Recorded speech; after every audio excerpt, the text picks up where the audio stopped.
Bezrat Hashem, nous commençons le deuxième mois de Hadar.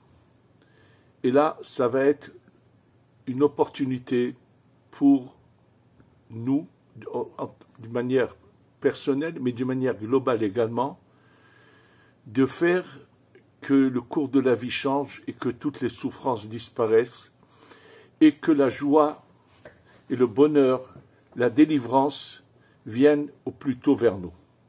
Alors pour bien sûr comment y arriver, il faut absolument avoir les références de nos sages. Jusque moi je vais vous dire, c'est des choses qui sont écrites et c'est une occasion pour vous dire qu'il faut faire très attention. Il y a énormément de fois, on va envoyer des vidéos qui circulent avec des pauvres malheureux qui ont, je ne sais pas d'où ils inventent des histoires qui n'ont jamais existé, sur des personnages, même des fois douteuses, et à raconter des choses vraiment qui ne tiennent pas du tout la route. C'est pour ça que faites très attention. N'écoutez que quelque chose qui a des références, des choses écrites, les paroles de la Torah, et non pas des histoires à dormir debout. Alors on va commencer par voir qu'est-ce qu'il y a de particulier dans ce mois de Hadar. Et attention, on en a eu 2 cette année, mais sachez que ce qu'on va voir maintenant, l'essentiel de cette amplification de notre joie, de notre bonheur de vivre, c'est dans le Hadar Bet en particulier. Je vais vous le prouver tout de suite, vous allez le voir. En fait, c'est la Gemara dans Masechet Ta'anit Daf Kaftet, la Gemara à la fin du traité de Ta'anit. Le traité de Ta'anit parle malheureusement des souffrances et malheurs où nous avons eu la destruction du Beth Amikdash, du temple, et que nous espérons à tout instant le revoir tout de suite redescendre. Il est construit là-haut, il ne doit que descendre, comme nous le dit Rashi dans le traité de Souka, page 41, au premier côté de la page, en bas de la page. C'est exactement les propos qui se trouvent également dans le Tikkun HaZohar. Le Beth Amikdash est prêt là-haut, il doit que descendre. Il a été fait par les Madachem, c'est ce que nous récitons à chaque fois que nous lisons ce chant que dans la prière de Aziashir Moshe, qui se termine par les mots Mikedash Adonai Konenu Yadecha. Ton sanctuaire Hachem, c'est tes mains qui l'ont fait, c'est parle du 3e temple qui est prêt là-haut à descendre.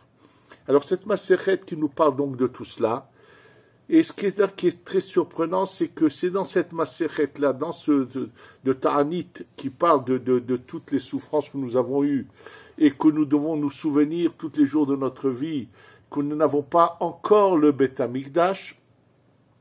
Et là-bas, la Gemara dit que lorsque le mois de Av commence, on doit diminuer la joie. Ça veut dire diminuer, ne pas se préparer, par exemple, s'il y a un mariage après Tisha B'Av, éviter de faire des choses qui vont réjouir le cœur, comme aller par exemple peindre la maison où vont habiter le Khatan et la Kala, des choses qui ne font que amplifier, de donner de la joie, et c'est pas bien, étant donné qu'on doit se lamenter sur la perte du temple dès que commence le mois de Av, n'a pas attendre le 9 Av où il a été détruit, mais depuis le début. Et là, très surprenant, c'est que la Gemara nous dit, de la même manière que lorsque le mois de Av démarre, il faut diminuer sa joie, que Shem Shimishem Nichnas Av Ma'atim Besimcha, Kach Mishenichnas Hadar Marbim. Ainsi, lorsque Hadar va commencer, on doit augmenter la joie. La question, bien sûr, pourquoi était-il nécessaire de comparer l'un à l'autre? On pouvait tout simplement, dans cette Gemara qui parle de toute l'histoire de Purim, qui s'appelle Masechet Megillah, dans ce traité-là, on aurait dû nous dire que lorsque le mois de Hadar commence, on doit commencer à augmenter sa joie. Puisque c'est par rapport apparemment à Purim, on va le voir tout de suite ce que dit Rashi. Pourquoi était-il nécessaire de faire cette comparaison et de l'écrire cet enseignement dans Masechet Ta'anit? Sachez que la joie essentielle qu'on doit augmenter, c'est de croire de toutes nos forces et de savoir que par cette voie, si elle est bien dirigée, si elle est bien, on l'a canalisée dans le bon sens, pas du tout pas l'inverse de la joie qui est de raconter des choses qui font rire, ça n'a rien à voir avec la joie, tout ça. La letzanout, la raillerie, l'amusement comme ça n'a rien à voir avec la simcha, avec la joie. La joie qui doit nous pénétrer, c'est de savoir qu'on est en notre possibilité de changer le cours des choses et d'inverser ce mois de Av où il y a eu la destruction et faire du mois de Hadar la préparation à la délivrance, et on va le voir que c'est pour ça que s'il s'agit bien du deuxième mois de Hadar, comme je vous l'ai dit. Et là, bien sûr, la Gemara, quand elle nous enseigne cela, elle ne nous dit pas de quelle manière on va arriver à amplifier notre joie, c'est-à-dire qu'on va vivre la joie, avec une tête tranquille, sans souci, sans se demander qu'est-ce qui va se passer, comment vivre d'une manière vraiment décontractée, avec une sorte de paisibilité en soi. C'est ça la joie, vivre sans aucune crainte de l'instant d'après, des événements, de quoi que ce soit. Elle ne nous dit pas la Gemara comment. Par rapport à Av, elle nous dit comment diminuer la joie en évitant de faire des actes qui vont nous rappeler des joies. Mais par rapport à Hadar, la Gemara ne le dit pas. Donc Rashi, bien sûr, qui était le commentateur de tout, dit Rashi des mots très surprenants. Rashi nous dit les mots suivants. Yemé Nissim Hayu le Israël, des jours de miracles il y avait dans le peuple d'Israël, dans l'histoire du peuple d'Israël, Purim ve Pessah. Purim et Pessah. Je pense que celui qui lit ce Rashi et qui le passe, c'est choquant. Nous sommes en train de parler du mois de Hadar. Dans le mois de Hadar, où il y a Purim, c'est le deuxième, bien sûr, c'est de cela qu'il s'agit d'amplifier la joie, c'est en lien avec Purim, où là, notre joie va exploser, va être d'une puissance sans pareille, et il y a donc une sorte de préparation. Qu'est-ce que Rashi veut bien nous dire en nous disant qu'il y a eu des miracles dans l'histoire du peuple d'Israël ont eu lieu, et à Purim, à Pessah? Quel rapport? Pessah, c'est la sortie d'Égypte, c'est vrai qu'il y a eu les 10 plaies, il y a eu la traversée de la mer, il y a eu beaucoup de miracles. Qu'est-ce que Rashi veut nous dire? Alors d'abord, ce qu'on va essayer de voir ensemble, c'est que la source des paroles de Rashi se trouve dans cette Gemara qu'on appelle Megillah, oui, celle qui parle de la fête de Purim. Et là, il y a une discussion là-bas entre les Tanaïm. Lorsque nous avons une année comme cette année où il y a 2 Hadar, il y avait une discussion quand est-ce que nous devons fêter Purim. Est-ce que nous devons fêter Purim le premier Hadar ou le second? Oui, il y a 2 opinions. Finalement, bien sûr, ça a été tranché comme la deuxième opinion qui dit que c'est dans le deuxième Hadar, c'est ce que nous faisons d'ailleurs. Mais dans cette discussion, chacun a ses arguments, et on va voir qu'il y a un d'entre eux qui a des arguments qu'on connaît, l'autre a des arguments très surprenants. En fait, celui qui dit que nous devons fêter Purim le premier Hadar, son argument est tout simple. Nous avons un principe très connu dans la halacha qui dit « En ma'avirim ala mitzvot ». Une mitzvah se présente à toi, tu ne sautes pas dessus. C'est-à-dire, tu la contournes pas. Je vais m'expliquer de quoi il s'agit. Le matin, vous avez les hommes, je parle des hommes qui ont leur grand sac dans lequel il y a le talit et les tefilin. La halacha dit attention, mets le talit en premier, les tefilin par derrière, parce que lorsque tu ouvres ton sachet, ton sac, ta pochette, si tu as touché au tefilin, tu as un problème. Tu vas devoir les mettre avant le talit. L'ordre est que normalement le talit doit être avant les tefilin. Et comme tu dois venir maintenant accomplir la mitzvah, si tu as touché au tefilin, tu ne peux pas les poser de côté et prendre le talit. En ma'avirim à la mitzvot, on ne passe pas au-delà des mitzvot. Tu as touché au tefilin, ça y est, ça t'oblige à les mettre avant, et oui, et tu mettras le talit après. Donc arrange-toi à ce que lorsque tu ouvres ta pochette, il y ait le talit devant, pour pas que tu touches au tefilin en premier. Donc il dit, c'est dans cette idée-là, celui qui pense que nous devons faire Purim le premier Hadar dit, ben, le premier Hadar est arrivé. Ben, sachez que dans tout ce qui concerne les dates d'anniversaire, les dates que Dieu préserve de ceux qui sont partis, dans les années où il n'y avait qu'un mois de Hadar, sachez qu'on fait tout cela le premier Hadar. C'est que par rapport à Purim, c'est dans le deuxième. Donc lui, pour lui, il se dit, écoute, le premier Hadar est présent, on doit faire Purim dans le premier Hadar. Apparemment, sa logique est bonne, c'est un principe de halakha qui est connu, qui existe, et c'est tout. Celui qui pense l'inverse, comme nous faisons d'ailleurs, dit quelque chose de très surprenant. Pourquoi ne pas faire Purim dans le premier Hadar, mais le faire dans le deuxième Hadar? Masmir Geoula Ligula Adif Tafé. De juxtaposer une délivrance à une délivrance est préférable. C'est-à-dire qu'au lieu qu'il y ait 60 jours entre Purim et Pessah, il est préférable qu'il n'y ait que 30 jours.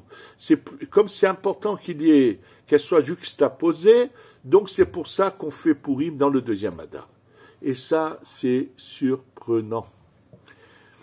Quelle différence y a-t-il s'il y a 30 jours ou s'il y en a 60?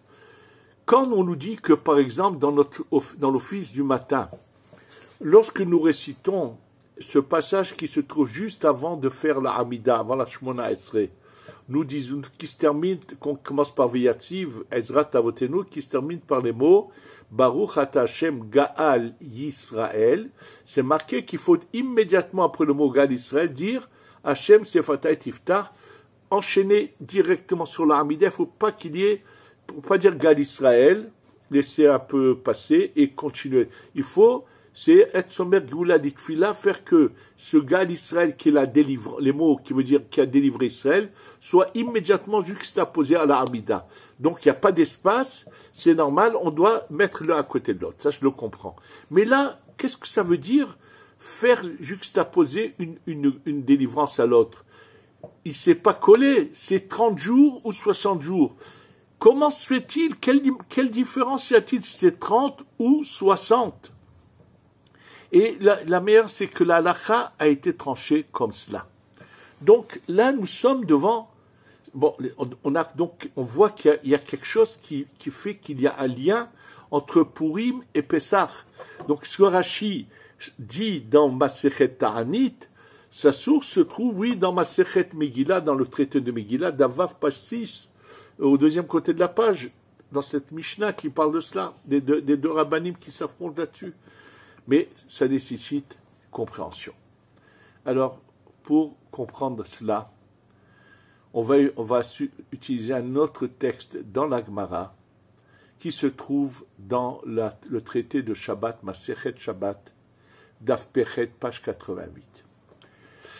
Dans Masechet Shabbat, dans le traité de Shabbat, page 88, on nous parle que lorsque la Torah a été donnée au peuple d'Israël à la sortie d'Égypte, après la sortie d'Égypte, c'est marqué que ça leur a été quelque part un peu imposé. Kafa alehem et tahar kegigit. Les termes de la Gemara, je voulais dire comment il dit. C'est comme si c'est marqué dans la Gemara qu'il a pris la montagne, il l'a soulevé, il leur a dit à Israël, ou bien vous acceptez la Torah, ou bien cette montagne va venir et va que Dieu préserve, les enterrer vivants. Ça sera là leur lieu où ils seront enterrés. Kafa alehem haha kegigit.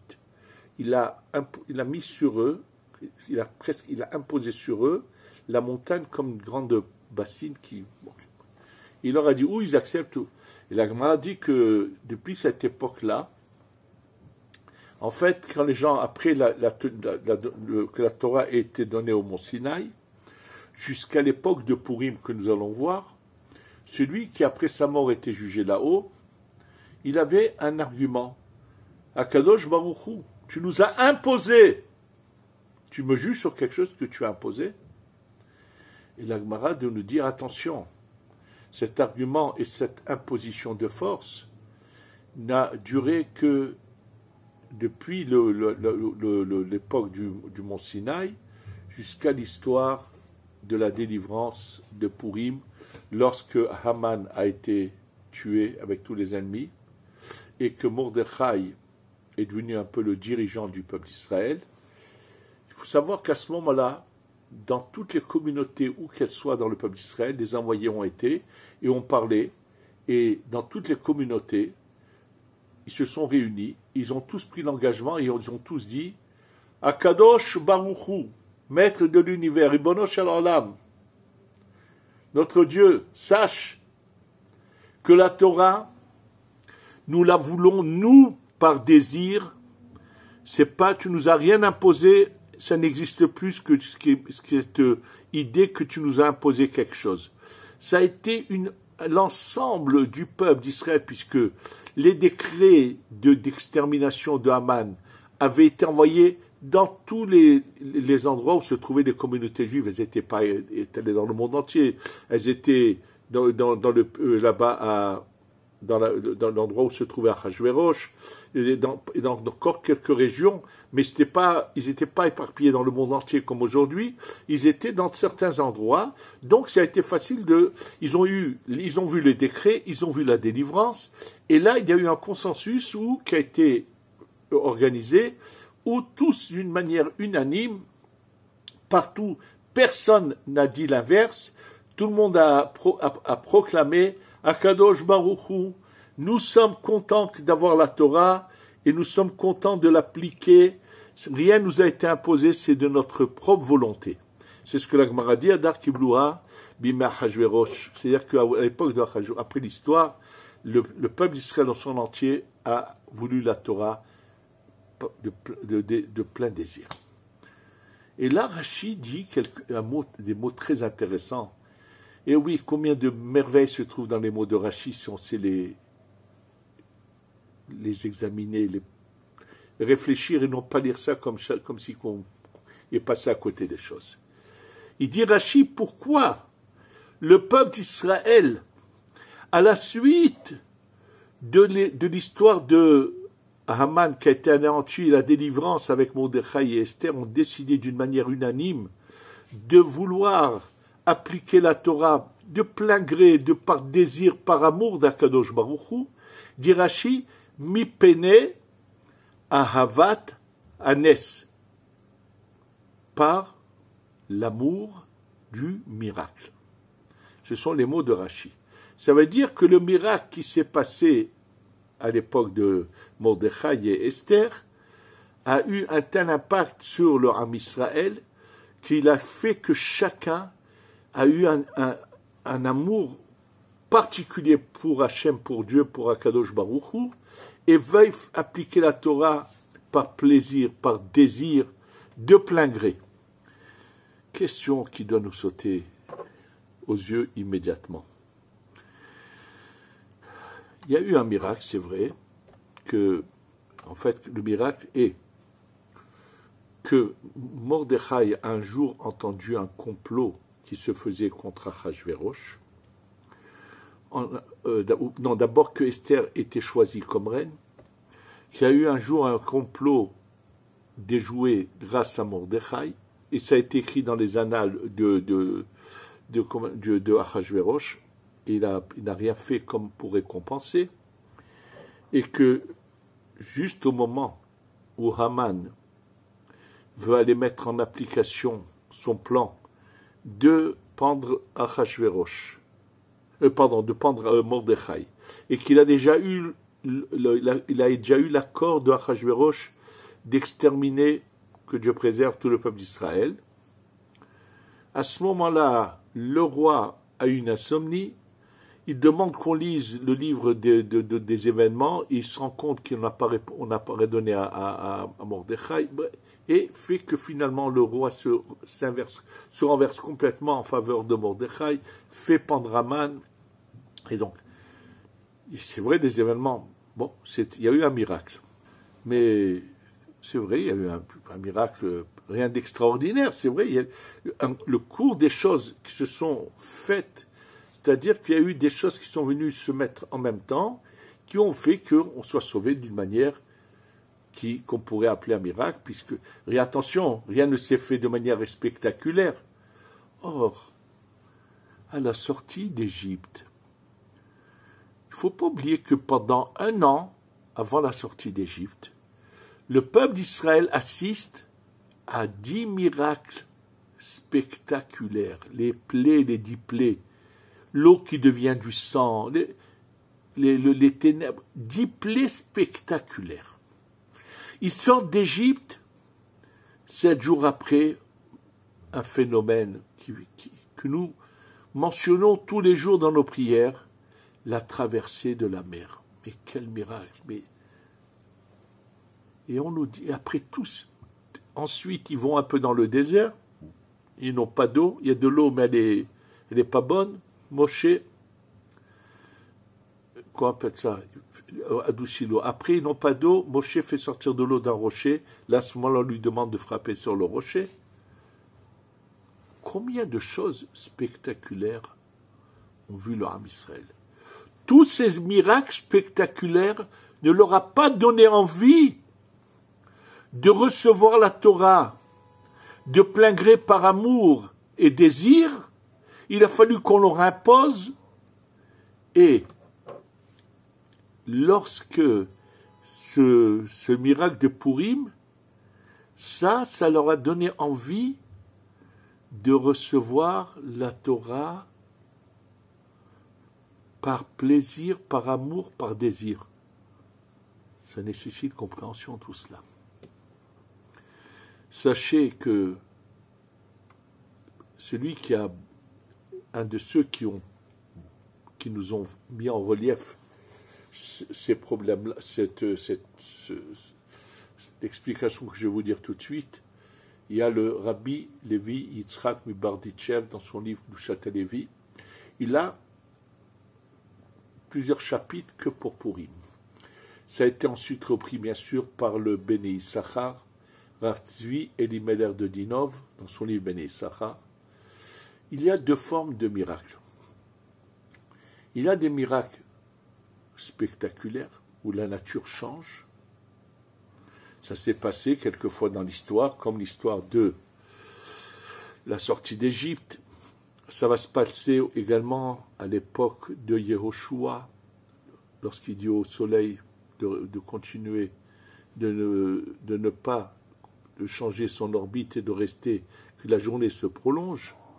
Ça se passe également à l'époque du roi Hezkia, où il va dormir et le lendemain, les 180 000 soldats qui sont venus siéger autour de Yerushalayim sont tous anéantis par des anges.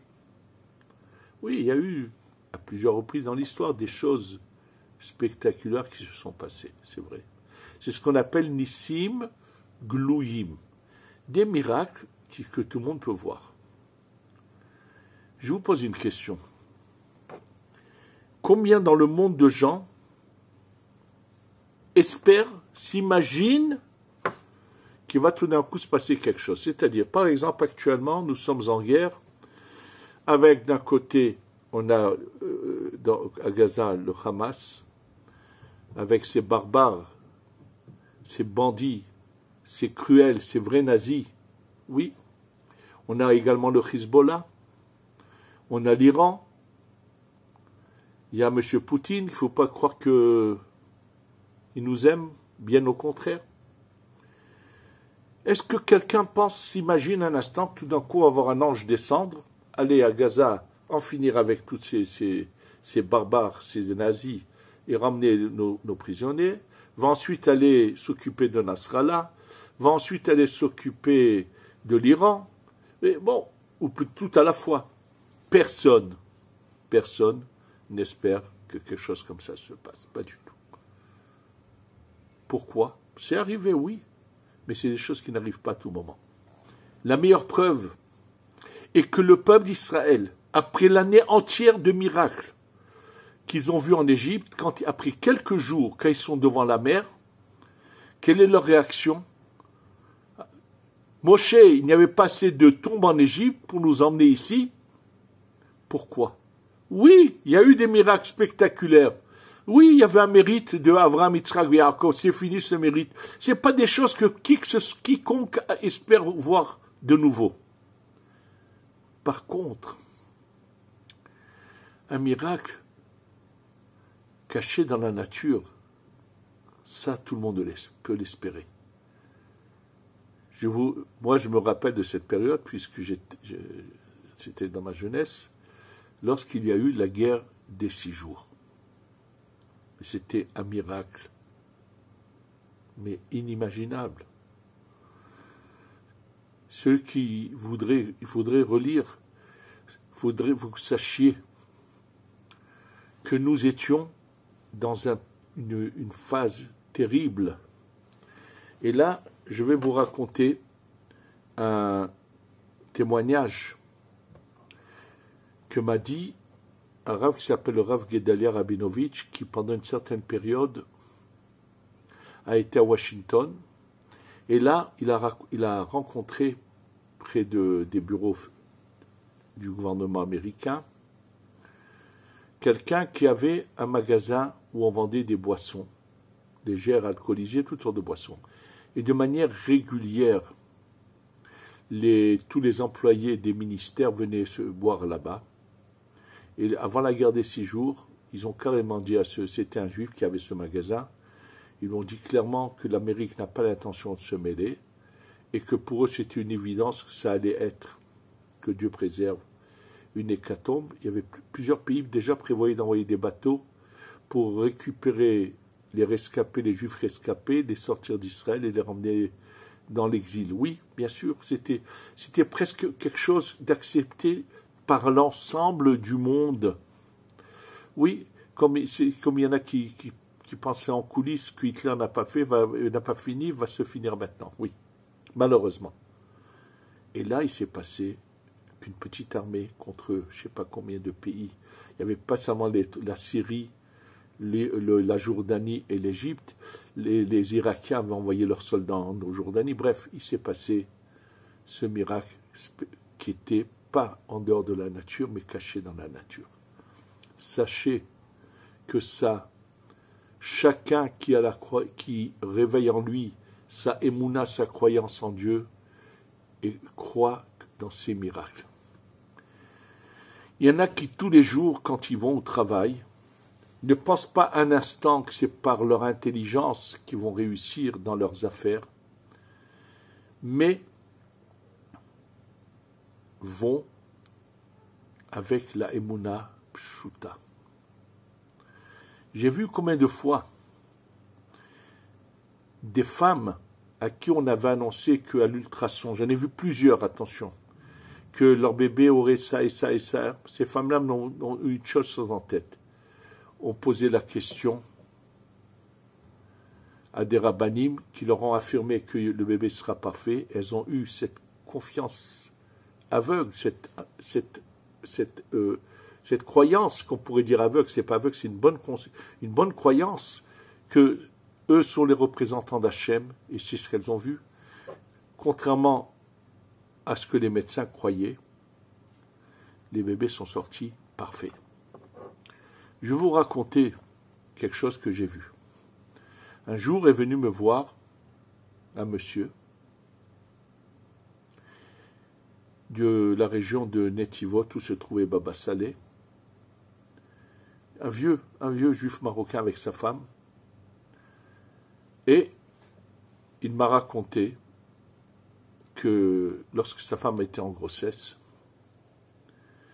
je ne sais pas ce qu'elle avait, donc au dernier mois, elle est partie et les médecins ont voulu l'hospitaliser pour lui faire une césarienne et la faire accoucher. Parce qu'eux disaient qu'elle a dépassé le terme et elle n'a pas de contraction. Et lui avait une telle émouna, une telle croyance dans les paroles des tzadikim, il leur a dit attendez. Il s'est dépêché d'aller, il était je crois à Ashdod, il s'est dépêché d'aller à Netivot chez Baba Saleh. Il m'a raconté, lorsqu'il rentre chez Baba Saleh, dès qu'il veut parler, Baba Saleh lui montre le doigt comme ça, lui dit il dit quoi? Il lui dit dans un mois elle accouche. Il lui dit dans un mois elle accouche. Il retourne à l'hôpital, il leur dit vous la touchez pas. Le Rav il a dit que c'est pas le moment. Mais ils étaient furieux les médecins. C'est un danger pour le bébé. Il leur a dit rien du tout. Alors tu signes une décharge, il a signé la décharge, il est rentré chez lui. Un mois après, sa femme a accouché. Sachez que celui qui vit avec la Emouna Pshuta, Tzadik be'emunato yahye, celui qui il est tranquille, il est décontracté, il n'a aucun souci. Si on a tous la Emouna, que Hachem va intervenir comme il a fait pour Aman, et Be'ezrat Hachem, vous allez le voir, ça va bientôt se passer, oui. Dès que commence le mois de Hadar, c'est le moment où il faut que chacun de nous se renforce dans la Emouna Pshuta, dans cette Emouna que Hachem, c'est lui qui gère tout. Le Bnei Issachar s'allonge là-dessus, en disant, en menant la Gemara de Masechet Betsa, celui qui veut que ses affaires réussissent, il n'a qu'à planter en eux Hadar, qu'il n'a qu'à penser au mois de Hadar, où se sont passés cet événement, où tout était apparemment caché, ces miracles étaient là, mais cachés, pas rien de spectaculaire. Il peut avoir cette émouna que tous les jours, la même chose peut se passer. Et ça s'est passé dans le mois de Hadar. Alors, comment augmenter sa joie en Hadar, te dit Rashi, fais une comparaison entre Purim et Pessah. À Pessah, c'était des miracles spectaculaires que personne n'espère. À Purim, c'est des miracles cachés dans la nature que tout le monde, en y pensant, en se réfléchissant, on doit se dire, mais on a juste à demander à Kadosh Baruch Hu. Si maintenant on avait cette émouna, on devrait tous dire à Kadosh Baruch Hu. C'est pas notre armée, agis comme tu as fait avec eux, c'est-à-dire fais quelque chose que tout d'un coup, Hachem a tellement de possibilités pour que tout d'un coup, tous, ou ils sautent sur leur propre bombe, ou qu'ils aient tout d'un coup la trouille qui rentre en eux, qui se rendent en levant les mains. Il peut y avoir tellement de choses. Je me trouve en un clin d'œil faire que Nasrallah ait une attaque cardiaque, il tomberait de mort, que l'Iranien, il a quelque chose, où là-bas, il y a un soulèvement en Iran, que tous ceux, dans tous les pays où ceux qui nous veulent du mal reçoivent leur claque, d'une manière qui se paraîtra naturelle, et on sera délivré de tout, de tout, de tout. C'est ça, augmenter la joie. Et si on a cette émouna, c'est ça qui nous fait emmener la Géoula, la délivrance totale. Plus notre émouna sera forte, plus Hachem se dépêchera de nous délivrer. C'est pour ça que c'est le Hadar qui est avant Nissan, puisque c'est en Nissan qu'on doit avoir le Beth Amikdash et le Mashiach. Et donc, voilà la recette pour vivre une vie de joie heureux, sans souci de l'avenir, et avec l'espérance de l'anéantissement tout de suite par Hachem de tous nos ennemis, avec la venue du Mashiach et du Beth Amikdash. Chez Avo Bimarabenu, c'est la recette pour arriver à la joie de vivre, et être heureux dans la vie. Amen ve Amen.